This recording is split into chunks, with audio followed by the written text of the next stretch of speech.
እሺ ኮሜንት ላይ ለወንዶች በጀነት ውስጥ ሑረል ዒን አለ ከተባለ ለሴቶችስ አለ ወይ ይላል። በጣም የሚገርመው ደግሞ ጠያቂ ወንድ ነው። የሴቶች ጉዳይ አሳስቦታል ማለት ነው። በተደጋጋሚ እየጠየቀ ስለሆነ አልመልስለት። ለመሆኑ ለወንዶች በጀነት ውስጥ ሑረል ዒን አሉ ከተባለ ለሴቶችስ በጀነት ውስጥ ሑረል ዒን አለ የለም? የብዙዎች ጥያቄ ነው። ምናልባት ክርስቲያኖችን ጠይቀዋቸው ሊሆን ይችላል። ለወንዶች በጀነት ውስጥ ሑረል ዒን አለ ከተባለ ለእናንተስ ምን አላቸው ብለው ይጠይቋቸዋል። አዎ በጀነት ውስጥ ለሴቶችም ሑረል ዒን አለ። በታቻለ አረ ሑረል ዒን አለ።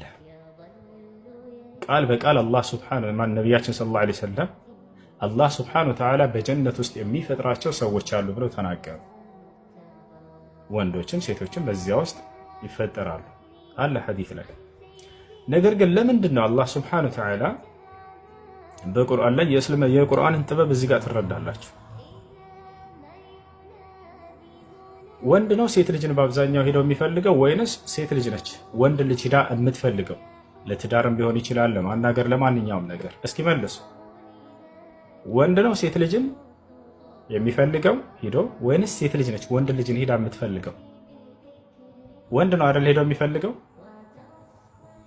ታቻ አላረ በመዋብ ራሱን ደግሞ የሚያዘጋጀው ማን ነው? እንደ ተፈጥሯችን ወንድ ነው ወይንስ ሴት ነች? በመዋብና በመቆነጃጀት ሴት ልጅ ነች አይደለ?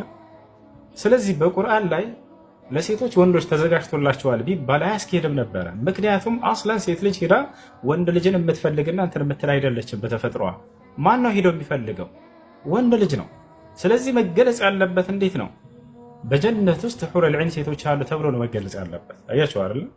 ከዚህ አንፃር ነው ለሴቶች ወንዶች ተዘጋጅተውላቸዋል ቢባል አስለን ሴት ልጅ ተፈጥሯም አይደለም። ሄዳ ሴት ልጅ እስኪ እንዳው የትኛውን ልጅ ልጥበስ ምናምን ላ አትልም። በተፈጥሮ ወንድ ልጅ ነው ሄዶ ሴት ልጅን የሚፈልገውና የሚያናግረው።